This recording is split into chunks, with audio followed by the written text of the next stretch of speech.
Super Esporte chega ao vivo nesta quinta-feira, 23 de abril de 2015. Na Copa Libertadores da América, todos os clubes brasileiros estão garantidos nas oitavas de final. Daqui a pouquinho a gente vai falar sobre o clássico polêmico entre São Paulo e Corinthians, que terminou com a vitória do Tricolor por 2-0 no Morumbi. Mas pra gente começar, o destaque vai para os outros brasileiros classificados. No Beira-Rio, o Internacional bateu o Strongest da Bolívia por 1-0, com gol marcado por Valdívia e garantiu a primeira colocação do Grupo 4. Já o Atlético Mineiro precisava vencer o Colo-Colo por 2-0 e não é que, de novo, o Atlético Mineiro se superou e venceu o resultado aí de 2-0 na Arena Independência. Lucas Prato e Rafael Carioca marcaram para o Galo, que ainda perdeu um gol. Sim, Guilherme perdeu um pênalti. Com a vitória, o clube de Minas Gerais chegou a 9 pontos e garantiu a segunda vaga do Grupo 1, que terminou com o Santa Fé na liderança. Com isso, São Paulo, Corinthians, Cruzeiro, Atlético Mineiro e Internacional estão garantidos na próxima fase da Libertadores. E daqui a pouquinho a gente vai te mostrar então como ficaram esses confrontos, os cruzamentos das oitavas de final. Próximo domingo será de decisão no Campeonato Paulista, com Palmeiras e Santos no Allianz Parque. O repórter Fernando Gavini está ao vivo na Academia de Futebol, tem todas as informações do Verdão. Bom dia, Gavini, quero saber de você os detalhes aí do Palmeiras para esse clássico, que pode ser que venha com o Zé Roberto, é isso? Temos essa novidade? Bom dia, Gavini.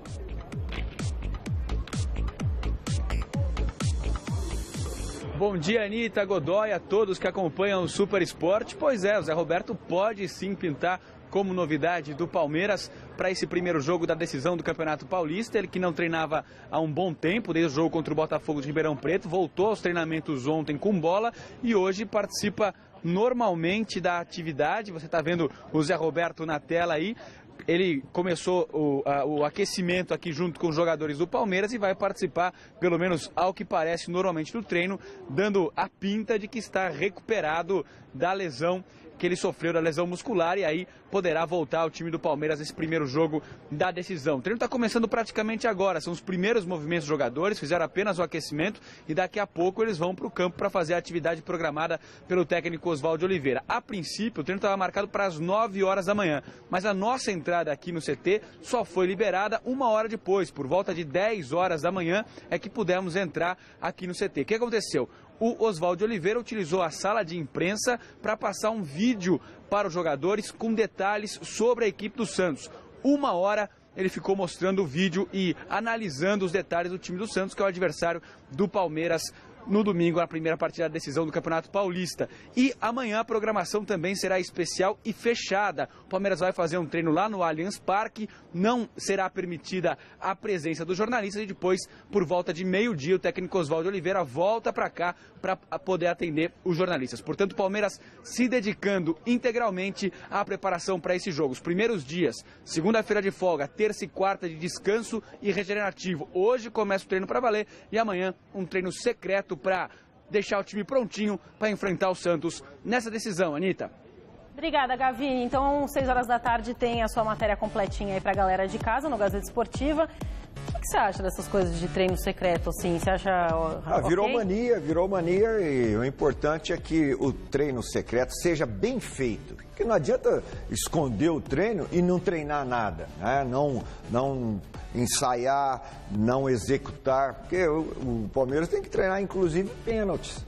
Já começar a treinar agora, não deixar para treinar só na semana do jogo, do segundo jogo.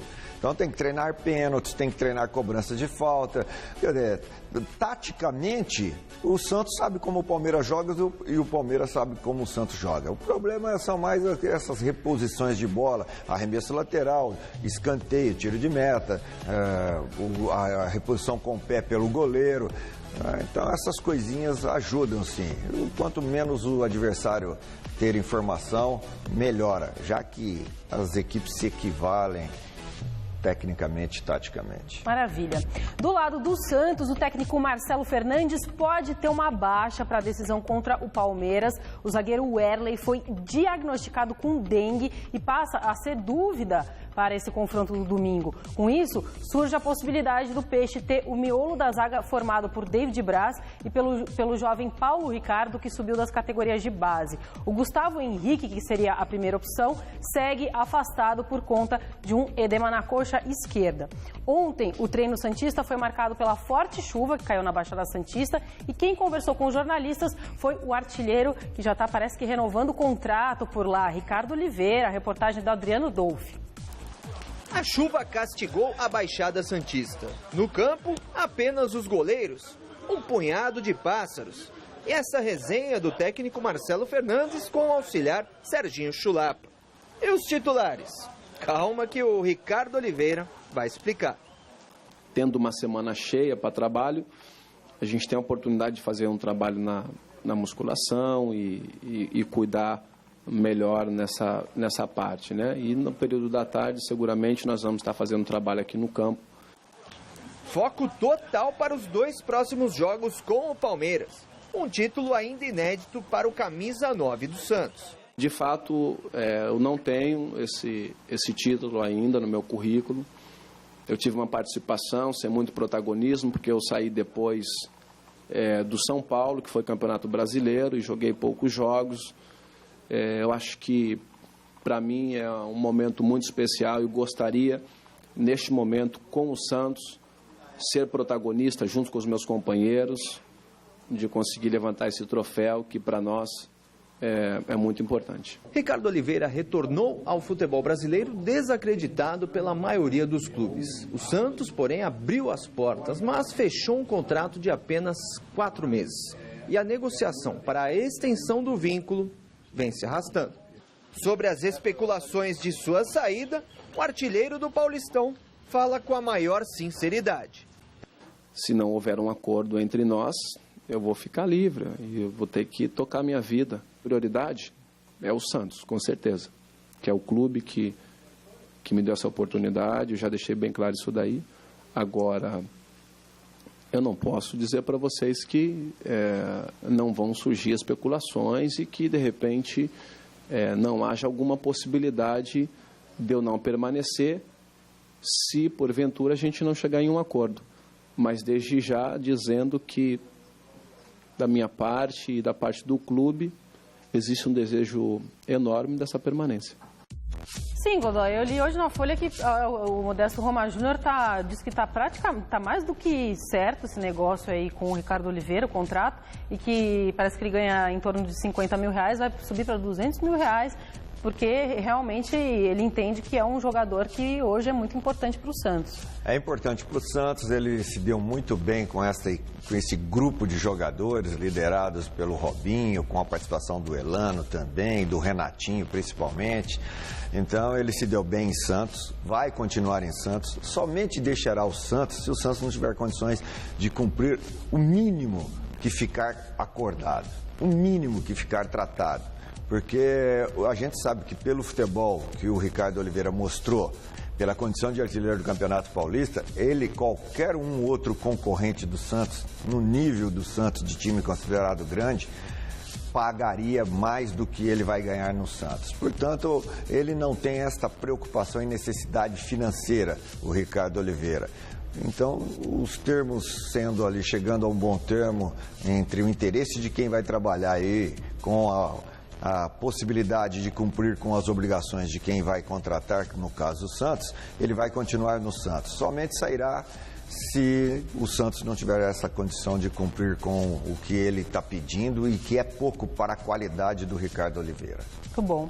Bom, Copa do Brasil, ontem o Flamengo visitou o Salgueiro em Pernambuco, venceu por 2-0 e garantiu a vaga para a terceira rodada da competição. Confira aí. O Flamengo foi até Pernambuco visitar o Salgueiro e saiu na frente do adversário com o Arthur Maia, completando o cruzamento da direita de Márcio Araújo.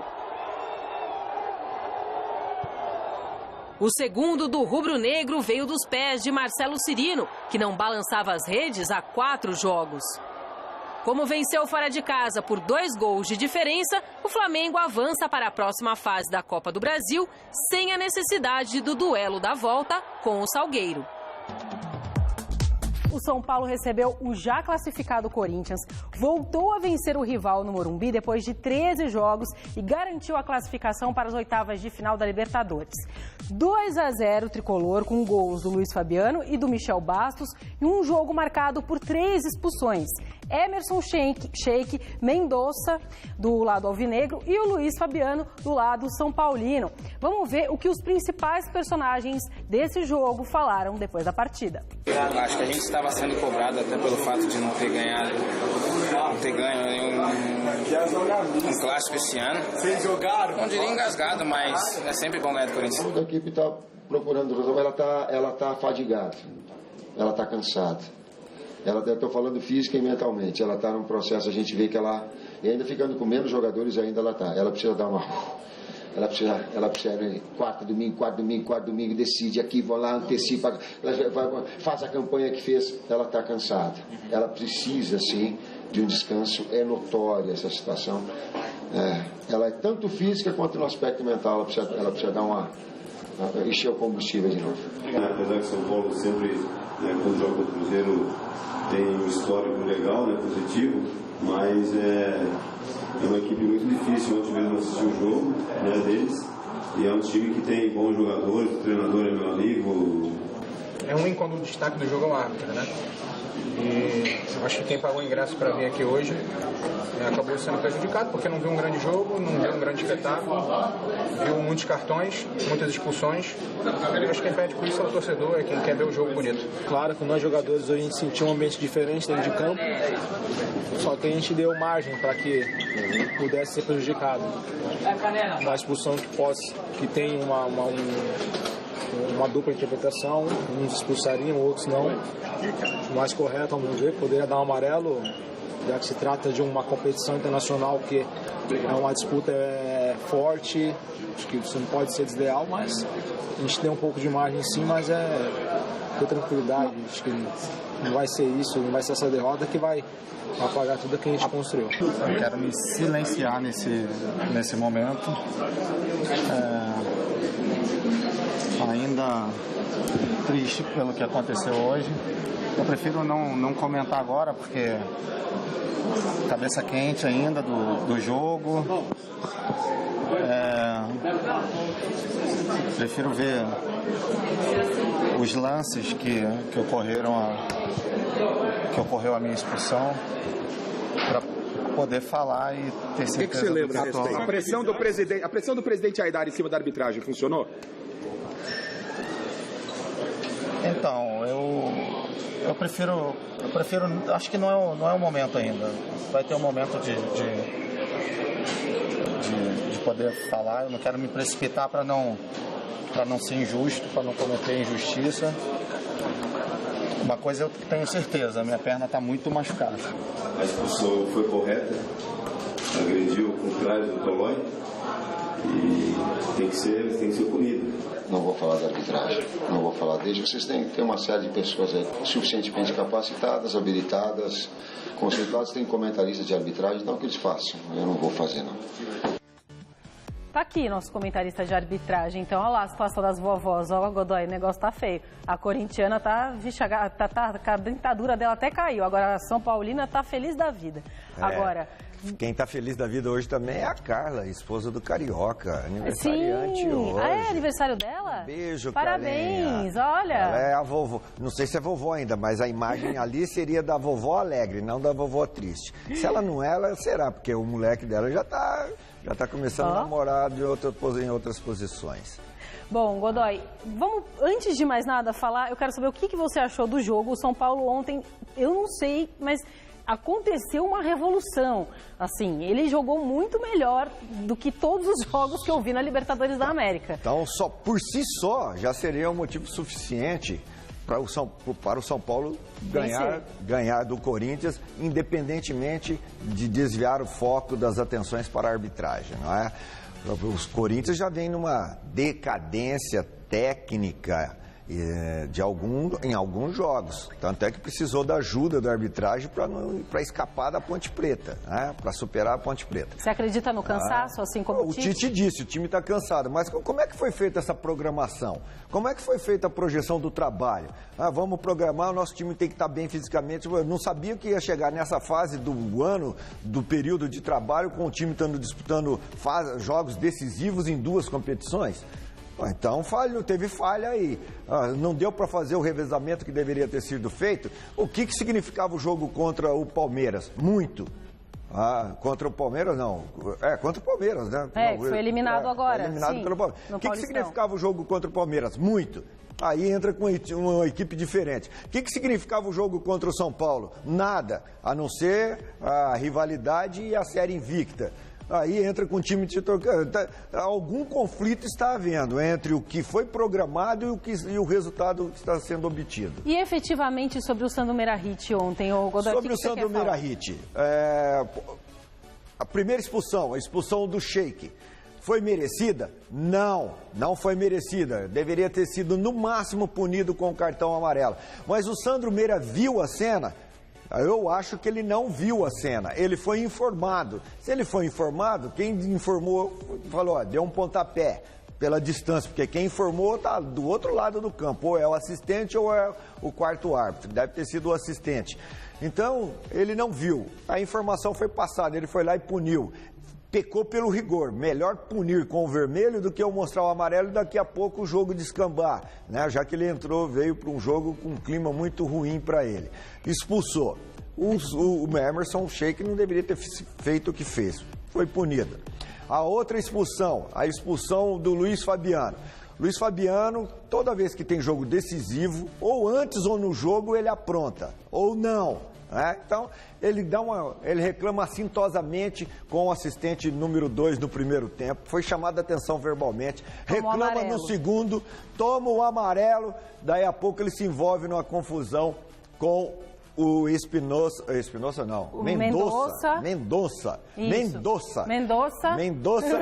Aí o Espinhoso Mendonça simula que foi agredido. Não foi, simula que foi agredido, merece o amarelo, já tem amarelo. Então é um jogador irresponsável, ou não? Mereceu, então. Expulsão correta do Luiz Fabiano. E agora a expulsão do Mendonça. Ele tenta agredir no movimento de mão, ele tenta agredir o Luiz Fabiano, tentativa de agressão, expulsão, correta. Então, desviar a atenção para cima da arbitragem, o foco para cima da arbitragem, é encobrir esse péssimo momento técnico e físico que está vivendo o Corinthians hoje, e mental, segundo o Tite também. Portanto, não vamos desviar para o árbitro, não. Assuma a responsabilidade do Corinthians. Já desde o primeiro jogo do eliminatório do Paulista contra a Ponte Preta, que o Corinthians mostrou que estava precisando de alguma ajuda, né? E ela veio naquele jogo da arbitragem. E agora ela não veio da arbitragem, o Corinthians por si só não conseguiu superar as dificuldades. Godoy, minha joia da vovó, vamos ver como ficaram os confrontos, por favor, para as oitavas de final, os cruzamentos? Vamos lá, então. Boca Juniors e River Plate, São Paulo e Cruzeiro. São Paulo tem uma bucha aí pela frente. O Guarani do Paraguai e o Corinthians. Temos também o Racing e o Wanderers, o Tigres e o Universitário Sucre da Bolívia. Emelec e também o Atlético Nacional. Atlético Mineiro e o Internacional, esse jogo também vai ser muito difícil. Estudiantes e o Santa Fé. E acabou. Bom, aqui a gente tem algumas buchas. Quanto tempo a gente tem aí, Gorfo?